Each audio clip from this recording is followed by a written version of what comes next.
Hello students, आप लोग के बीच पुनः doctor NK. Sharma NKS. Learning campus में आप सभी लोगों का स्वागत है। और आज हम नया टॉपिक स्टार्ट कर रहे हैं। ये मध्यकालीन भारत की बात करेंगे और मध्यकालीन भारत की शुरुआत कहाँ से होती है इसके विषय में हमने अभी एक दिन चर्चा की थी। आज हम थोड़ा विधिवत चर्चा कर दे रहे हैं, जहाँ से क्वेश्चन 100% बन भी रहे हैं। और आप खुद देखेंगे कि विगत वर्ष के जब पेपर सॉल्व करेंगे तो यहाँ से कितने क्वेश्चन पूछे जाते हैं। तो आज हम लोग चर्चा करेंगे कि मध्यकालीन भारत कहाँ से शुरुआत होती है। मित्रों, याद रखना कि 712 में मध्यकालीन भारत का श्री गणेश होता है।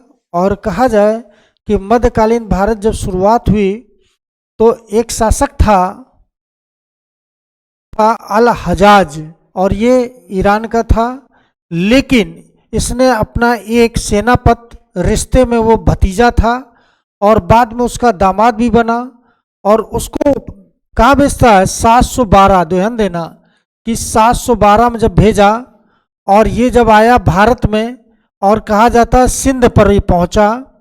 तो सिंध जो ये क्षेत्र था, याद रखना कि सिंध जो क्षेत्र था, यहाँ पर एक हिंदूशाही जो राजा था दाहिर का शासन था। अब यहाँ पर हिंदूशाही, अब एक चीज और याद रखना, जो दाहिर था वास्तव में ये ब्राह्मण था। और कहा जाए कि जनता यहाँ पर सिंध में, यहाँ 70% जनता जो थी, यानी कि कहा जाए कि निम्न कुल की थी, लेकिन राजा जो था ब्राह्मण था। राजा यहाँ कौन था? ब्राह्मण था। और कारण ये है कि जनता राजा से हमेशा मनमुटाव रह रहा था इस जगह। और कारण ये हुआ कि सिंध पर एक बार अरब लोगों के जहाजी बेड़ा, जो जहाजी बेड़ा थे, वो प्रवेश करते हैं। और यहाँ पर उस समय लुटेरे थे, यानी कि वास्तव में देखा जाए कि यहाँ पर जो डकैत थे, डकैतों ने यहाँ पर क्या किया, उनके जहाजी बेड़े को लूट लिया था। और यही कारण हुआ कि ये लोग बाद में विरोधी बन गए। क्या? किसके? दाहिर के। और दाहिर से ये कहा कि आप, यानी कि अल हजाज, और याद रखना वहाँ का ईरान का जो शासक था अल हजाज, तो याद रखना कि अल हजाज ने कहा, अब देखो अल हजाज ने क्या कहा था, तो अल हजाज ने ये कहा, किससे? दाहिर से ये कहा कि जो जहाज मेरे लूटे गए हैं, मेरा माल गया है, इसका हर्जाना आपको देना पड़ेगा। क्या देना पड़ेगा? हर्जाना। तो इसने क्या कहा, दाहिर ने, कि मेरा वहां पर कोई अधिकार नहीं है, मेरा अधिकार नहीं है। क्या कहा उसने? मेरा उस पर अधिकार नहीं है, हम इसका हर्जाना नहीं देंगे, मना कर दिया। इसी वजह से किसको भेजा था सिंध पर? याद रखना कि मोहम्मद बिन कासिम को। मोहम्मद बिन कासिम वास्तव में जब ये पहुंचा सिंध पर, तो इसने जो है अटैक किया, यानी कि किस पर? दाहिर पर। तो जब दाहिर पर अटैक किया, और ये घटना कब है? 712 की। जब अटैक किया तो दाहिर इसमें मारा जाता है। जब दाहिर मारा जाता है तो इसकी 2 पत्नियां थीं, 2 पुत्रियां, और पत्नियां भी 2 थीं, याद रखना, पुत्रियां 2 थीं। तो कहा जाता है इसकी जो बड़ी पुत्री थी सूर्या देवी और परमाल देवी, ये 2 पुत्रियों ने अपने पिता का बदला कैसे लिया, ये चीज आपको बताते हैं।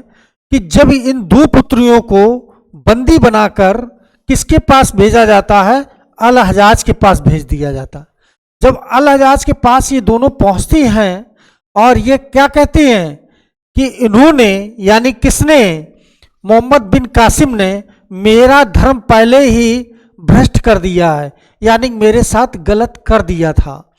तो अब यानी कि जो अल हजाज था ये अपने भतीजे से इतना क्रोधित हुआ कि लड़कियों के साथ पहले ये सब गलत तुमने करने के बाद मुझे उपहार दे रहे हो। तो इसी वजह से उसने तुरंत एक फतवा जारी किया और अपने भतीजे यानी कि रिश्ते में दामाद भी हो गया था उसको मरवा देता, यानी कि इसको मोहम्मद बिन कासिम को मरवा कर कहा जाए इसकी खाल में भूसा भरवा दिया था। ठीक, तो ये कहा जाता है कि ये दोनों पुत्रियां यानी किसकी मौत के कारण बनी, मोहम्मद बिन कासिम की। मोहम्मद बिन कासिम वास्तव में देखा जाए कि सबसे पहले जजिया कर, याद रखना कि जजिया कर जो था सबसे पहले किसने लागू किया था, तो मोहम्मद बिन कासिम ने। ये कहां पर लागू किया, तो सिंध पर। तो सिंध पर ये जजिया कर जब लागू किया और कहा जाए यहां पर अभी सिर्फ एक धर्म के लोग शेष बचे थे, यानी कि ब्राह्मणों पर जजिया कर नहीं लिया गया। किस पर, तो ब्राह्मणों पर जजिया कर नहीं लिया गया था। यह भी याद रखना कि ब्राह्मणों पर जजिया कर उस समय नहीं लिया गया और सभी से जजिया कर लिया गया। ब्राह्मणों पर जजिया कर लेने वाला पहला सुल्तान कौन हुआ, कई बार पूछा जाता है। तो याद रखना फिरोज शाह तुगलक जब दिल्ली सल्तनत पर प्रवेश करेंगे तो याद रखना पहला ऐसा सुल्तान जिसने ब्राह्मणों पर जजिया कर लिया था। तो मित्रों ये है मोहम्मद बिन कासिम का इतिहास कि जजिया कर ये वास्तव में 712 में लगा था। कब लगा, तो 712 में लगा और कब समाप्त हुआ, तो 1720 में इसको हमेशा के लिए किसने समाप्त किया, तो मोहम्मद शाह ने।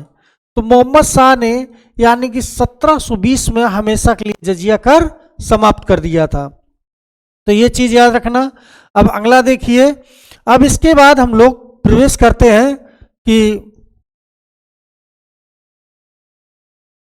महमूद गजनवी के विषय में जरा हम बताएं कि महमूद गजनवी के विषय में जरा सोचो कि इसने क्या किया। महमूद गजनवी वास्तव में महमूद गजनवी यानी कैसे शासक बना, तो यहां पे याद रखना कि अलप्तगीन याद रखना, अलप्तगीन आए, फिर इसके बाद सुबुतगीन आए। तो सुबुतगीन तो सुबुतगीन के दो बेटे थे, एक था इस्माइल था और दूसरा इसका मोहम्मद था। कौन था, मोहम्मद। तो याद रखना ये जो मोहम्मद था यही बाद में महमूद गजनवी मोहम्मद। तो मोहम्मद जो था ये महमूद गजनवी के नाम से यानी क्या बनता है, सुल्तान। तो ये कई बार क्वेश्चन पूछा गया कि सबसे पहले याद रखना कि सबसे पहले यानी कि सुल्तान की उपाधि धारण करने वाला कौन था। तो याद रखना सबसे पहले सुल्तान की उपाधि धारण करने वाला कौन था, तो याद रखना यही महमूद गजनवी, पहला व्यक्ति कि सुल्तान की उपाधि धारण करने वाला, सुल्तान की उपाधि धारण करने वाला व्यक्ति था कौन, महमूद गजनवी, पहली चीज।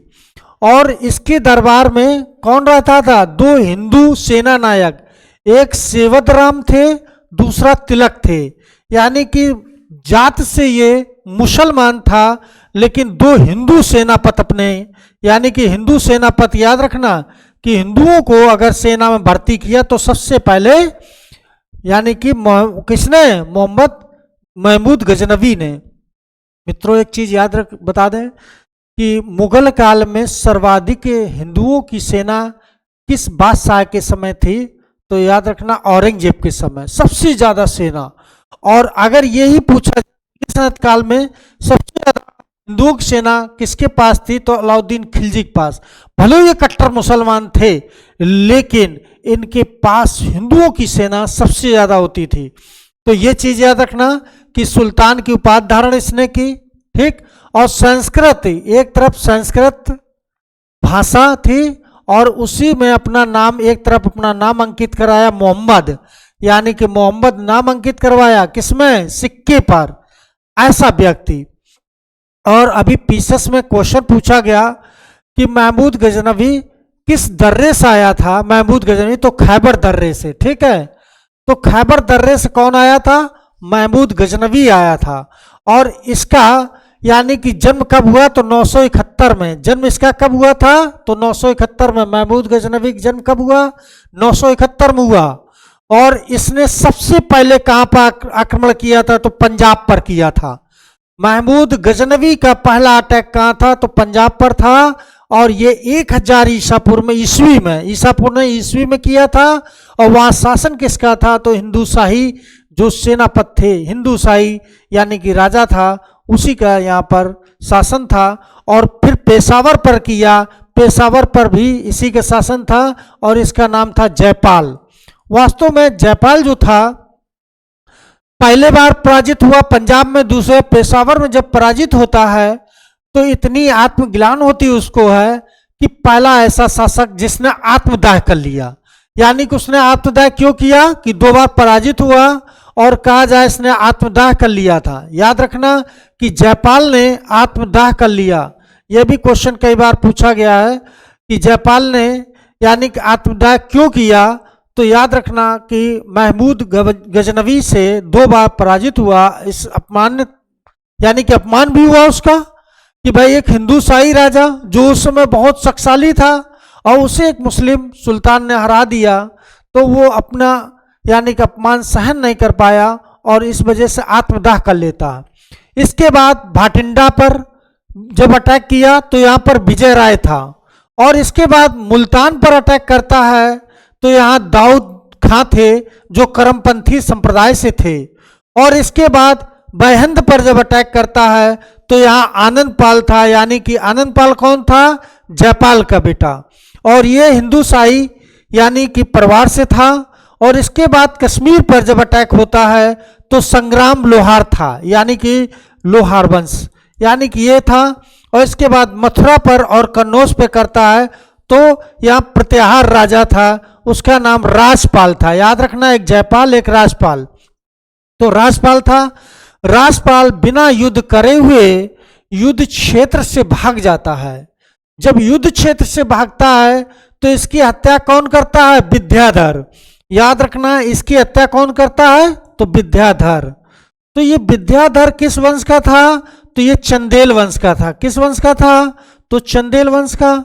तो याद रखना कि इसकी हत्या इस वजह से कर दी कि तुमने युद्ध क्यों नहीं किया, तुम्हें युद्ध करना चाहिए, चाहे भले वीरगति को प्राप्त हो जाते, युद्ध क्षेत्र से क्यों भागे। तो इसी वजह से विद्याधर की हत्या कर देता है। विद्याधर हत्या किसकी करता है राजपाल की। विद्याधर हत्या कर देता है राजपाल की। इसके बाद कश्मीर में जब महमूद गजनवी ने अटैक किया 1021 में, मित्रों याद रखना यहां पर एक कई बार क्वेश्चन पूछा गया है कि मोहम्मद गजनवी को कहां पर असफलता हासिल हुई, कोई सफलता प्राप्त नहीं कर पाया। वो जगह थी कश्मीर। कश्मीर में लोहार वंश की जो राजकुमारी थी रानी दिद्दा, इन्होंने बढ़ चढ़कर नेतृत्व किया और वास्तव में मोहम्मद गजनवी को वहां से यानी कि बिना विजय करे वापस आना पड़ा। और इसके बाद ग्वालियर पर और कालिंजर पर जब मोहम्मद गजनवी अटैक करता है तो यहाँ चंदेल शासक गढ़ था, यानी कि गढ़ जो शासक था चंदेल वंश का था, यहाँ भी इसको विजय हासिल हो गई। और कहा जाए कि मोहम्मद गजनवी की सबसे महत्वपूर्ण विजय कौन थी। मित्रों कई बार पूछा गया है कि सबसे महत्वपूर्ण विजय कौन थी, तो सोमनाथ का मंदिर यानी कि गुजरात में है, जो शिव भगवान यानी कि कहा जाए वहां पर जब अटैक किया तो वहां इसको विजय प्राप्त होती है। और यहाँ का जो राजा था भीम प्रथम था। कौन था तो भीम प्रथम। वास्तव में भीम प्रथम जब अटैक किया तो कहा जाता है कि ये पराजित हो जाता है और मोहम्मद गजनवी ने उस मंदिर को लूटा और उसकी मूर्तियों को तोड़वाकर और अफगानिस्तान भेज देता है।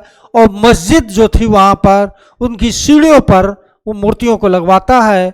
और कहा जाए वहाँ से इतनी अपार धन संपदा प्राप्त हुई कि जब वो वहाँ से लेकर आ रहा था रास्ते में जो गिरा इतना कि लोग अमीर हो गए, ऐसा कहा जाता है। तो मित्रों याद रखना कि सोमनाथ का जो अटैक यानी कि मोहम्मद गजनवी का सबसे महत्वपूर्ण अटैक माना गया है। भीम प्रथम पराजित होता है और कहा जाता है कि मोहम्मद गजनवी का अंतिम जो अटैक था वो 1027 में 1027 में जाटों के विरुद्ध, यानी कि अंतिम अटैक था।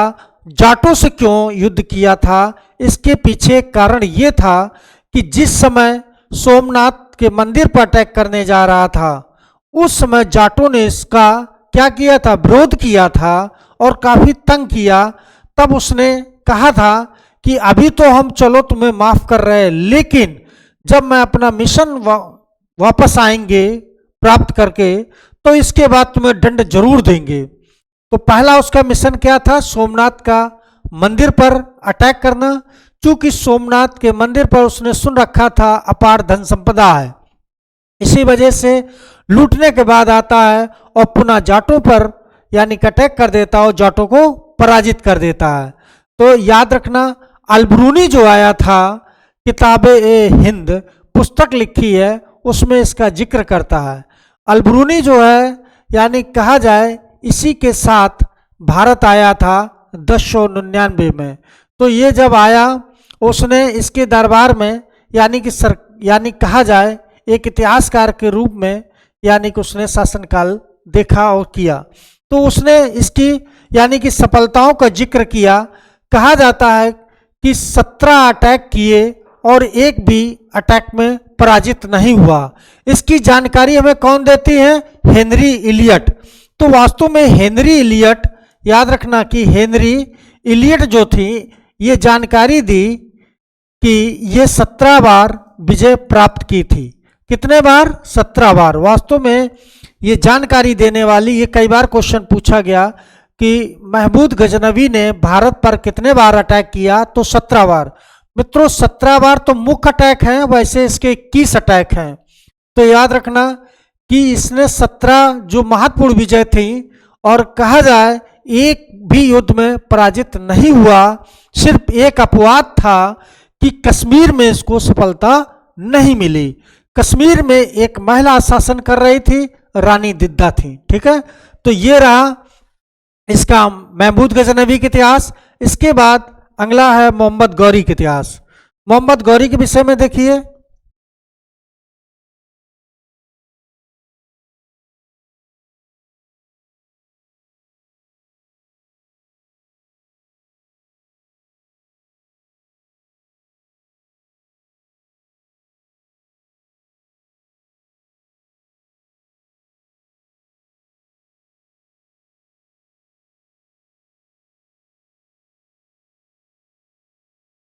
मोहम्मद गौरी के विषय में मित्रों थोड़ा सा हम जानकारी और दें कि सबसे पहले मोहम्मद गौरी के विषय में जान लें आप लोग कि मोहम्मद गौरी किस दर्रे से भारत में प्रवेश किया। पहला क्वेश्चन बनेगा। तो गोमल दर्रा, याद रखना, ये गोमल दर्रे से भारत में प्रवेश किया था, और वो गजनवी जो था खैबर दर्रे से। तो पहला क्वेश्चन यही रख देते हैं कि मोहम्मद गौरी किस दर्रे से भारत में प्रवेश किया। तो याद रखना, गोमल दर्रे से प्रवेश किया। इसका पूरा नाम था शहाबुद्दीन मुजुद्दीन मोहम्मद गौरी। ठीक, मोहम्मद गौरी पूरा नाम ये इसका था। ठीक है, तो ये याद रखना। दूसरी चीज, मोहम्मद गौरी की पहली विजय कौन सी थी, तो मुल्तान। यानी कि मुख्य विजय जरूर देख लें। पहली विजय मुल्तान थी, दूसरी विजय उच्च थी, तीसरी विजय अहिलवाड़ यानी 1178, फिर इसकी पेशावर 1189, फिर इसकी विजय लाहौर 1186 और तराइन का प्रथम युद्ध 1191। मित्रों याद रखना, 1191 में यानी कि मोहम्मद गौरी की पहली पराजय। तो देखो पहली पराजय एक कौन सी हुई, यह भी जान लो। अहिलवाड़ जो ये युद्ध है, यानी कि ये कहां पर हुआ था, गुजरात में। तो गुजरात में पहली पराजय हुई थी, पहली पराजय। तो यह भी पूछा गया है। तो याद रखना कि यहां पर यानी कि कौन थी, यानी कि भीमदूती। भीमदूती और उसकी मां, भीमदूती और उसकी मां ने मिलकर इसको पराजित कर दिया। और कहा जाए भारत में पहली पराजय मोहम्मद गौरी की 1178 में थी। इसके बाद मोहम्मद गजनवी की दूसरी पराजय 1191 में। ये इसकी दूसरी पराजय है, याद रखना कि दूसरी पराजय इसकी 1191 में। ये कई बार क्वेश्चन पूछा गया है। तो दूसरी पराजय 1191 में है, ठीक है। तो यह भी याद रखना। और कहा जाए कि तराइन का द्वितीय युद्ध 1192 में। वास्तव में तराइन का जो द्वितीय युद्ध हुआ 1192 में, तो यहां पर कौन था तराइन के द्वितीय युद्ध में? तो पृथ्वीराज। याद रखना कि पृथ्वीराज प्रथम था या द्वितीय या तृतीय? तो याद रखना तृतीय था। तो पृथ्वीराज तृतीय ने इसको पराजित कर दिया। और जब पराजित कर दिया, पृथ्वीराज चाहता तो उसी समय इसको मार देता, लेकिन उसने ऐसा नहीं किया। पृथ्वीराज चौहान ने ऐसा क्यों नहीं किया?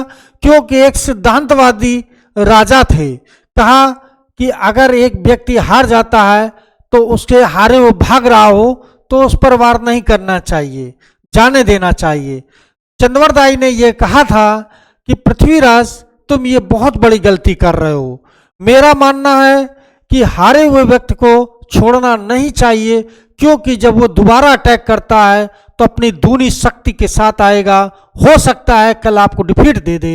इस वजह से उसे मत छोड़ो। कई बार उनने इस बात की चेतना दी, लेकिन उन्होंने नहीं माना। और जब वो छोड़ देते हैं, और वही यानी कहा जाए मोहम्मद गौरी, यानी कि उसने प्लान बनाया कि आज हम जरूर पराजित हुए, एक विशाल सेना का गठन किया। और उस समय इसे एक ऐसा व्यक्ति मिला जिससे यानी कि कहा जाए पृथ्वीराज तृतीय की ईर्ष्या चली आ रही थी। वो कौन व्यक्ति था? तो गहड़वाल वंश का शासक था। किस वंश का? तो गहड़वाल वंश। गहड़वाल वंश। तो गहड़वाल वंश का कौन शासक था? तो जयचंद। ये जयचंद जो था यह भी बदला लेना चाह रहा था। क्यों लेना चाह रहा था?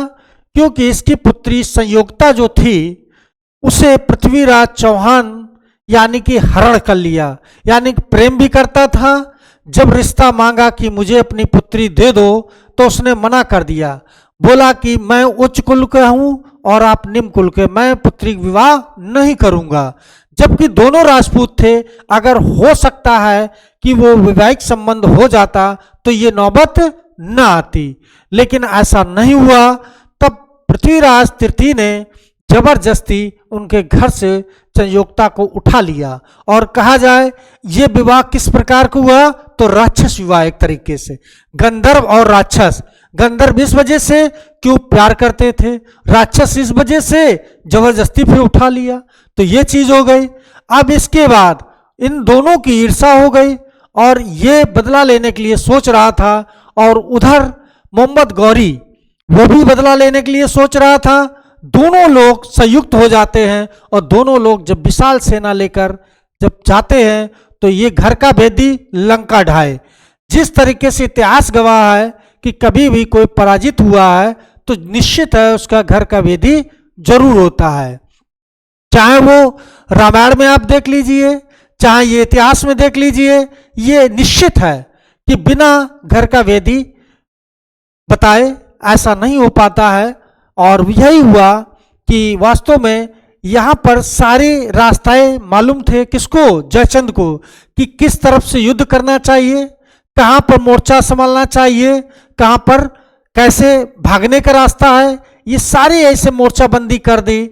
और वास्तव में जिस समय दोनों सेना लेकर पहुंचते हैं, पृथ्वीराज कुछ मिनट तो सोच भी नहीं पाते हैं। वो उन्हें एक प्राउड था। प्राउड क्या था? कि मेरे जैसा कोई शक्तिशाली राजा ही नहीं। और वास्तव में यही उनकी पराजय का कारण बना। मित्रों याद रखना कि वास्तव में घमंड इंसान को ले डूबा। या उस समय अगर पृथ्वीराज पहले से जागरूक हो जाते तो हो सकता है कि पराजय का मुंह न देखना पड़ता, लेकिन ऐसा नहीं हुआ। और यही कारण रहा कि दोनों संयुक्त सेना ने उनको पराजित कर देते हैं। पराजित करने के बाद इन्हें बंदी बनाया जाता है और इन्हें अजमेर ले जाया जाता है। मित्रों जब अजमेर ले गए और वहीं पर इनकी बाद में हत्या कर दी जाती है। तो याद रखना कि पृथ्वीराज एक महान शासक सिर्फ अपनी गलती से पराजय मिली उनको। और मित्रों एक चीज और याद रखना कि इसके बाद जिसने साथ दिया, यानी कि कहा जाए चंदावर का युद्ध, 1194 में जब चंदावर का युद्ध होता है तो जयचंद, यहां पर याद रखना कि जयचंद और किसके बीच होता है, मोहम्मद गौरी के बीच। तो मोहम्मद गौरी ने पहले तो इसे लालच दिया था कि तुम मेरा साथ दो, पृथ्वीराज को पराजित करने के बाद तुम्हें यहाँ का राजा बना देंगे और हम अपने स्वदेश लौट जाएंगे, क्योंकि मेरा यहाँ शासन करने कोई उद्देश्य नहीं है।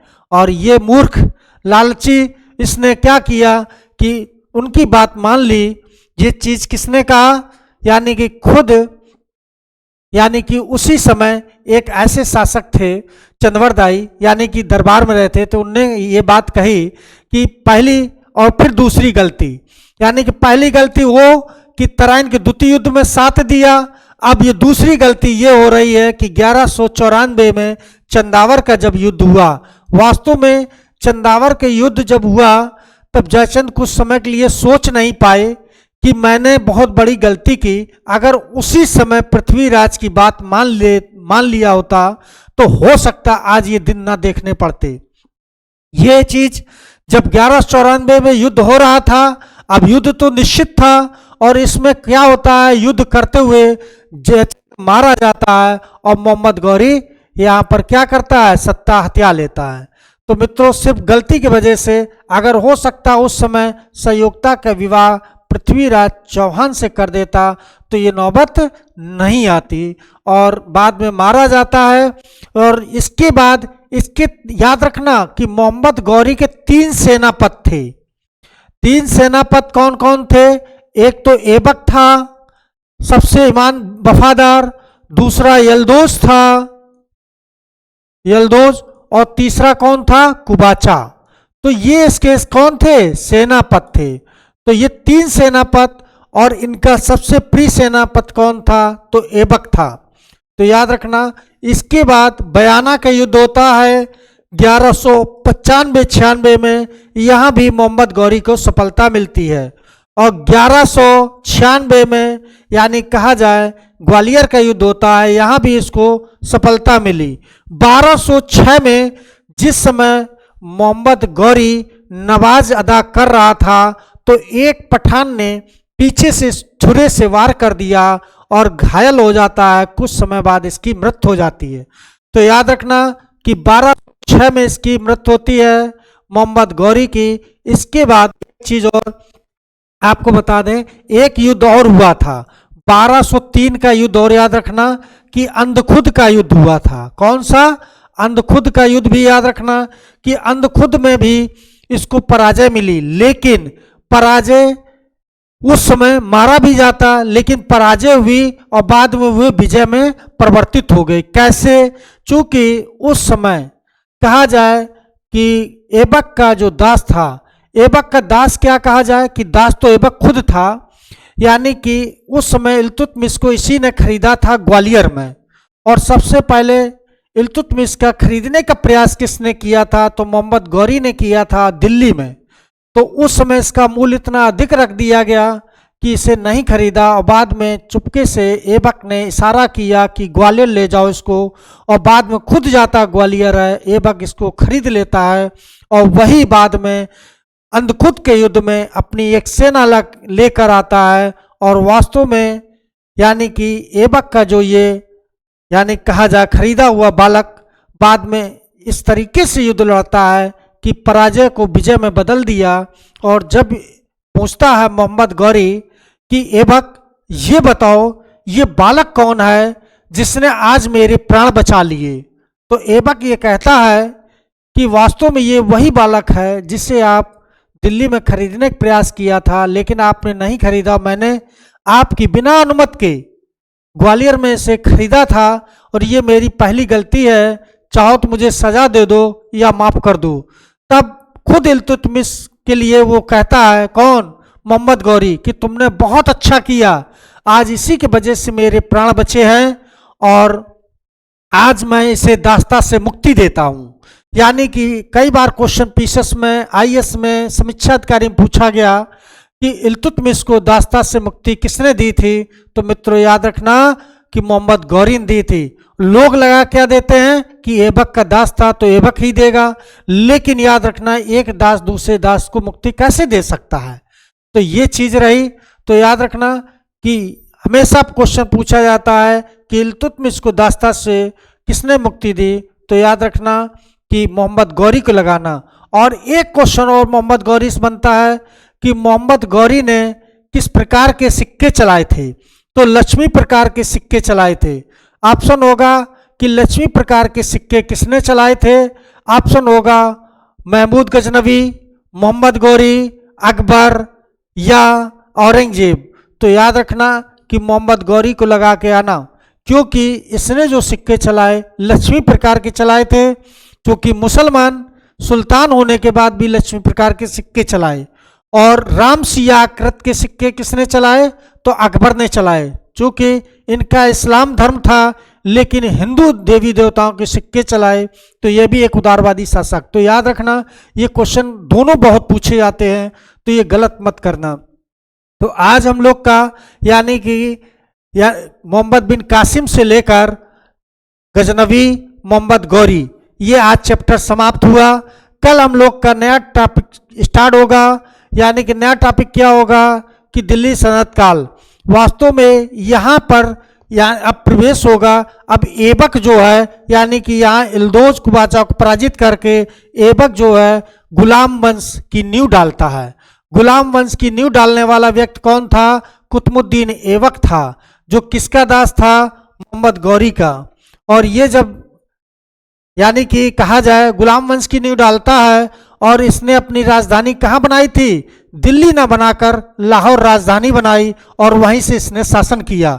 और बाद में ये एक पोलो खेलता हुए गिरता है और मर भी जाता है। इसके विषय में कल हम पूरा विधिवत चर्चा करेंगे।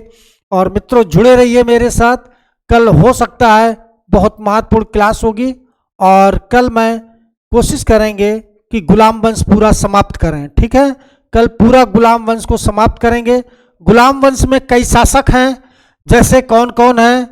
कुतुबुद्दीन ऐबक है, आराम शाह है, इल्तुतमिश है, रुकनुद्दीन है, रजिया है, बैराम शाह है ना।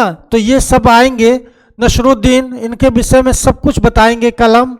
फिर इसके बाद बलवन, यानी कल हम लोग विधिवत चर्चा करेंगे इनके सभी, यानी कि जो जो महत्वपूर्ण चीज़ें पूछी गई इनसे संबंधित हैं वो सब की हम चर्चा करेंगे। और कल की क्लास बहुत महत्वपूर्ण होगी। कल आपको ये पूरा हम समाप्त करेंगे गुलाम वंश। तो मित्रों कल पुनः फिर हम लोग मिलते हैं एक नए टॉपिक के साथ।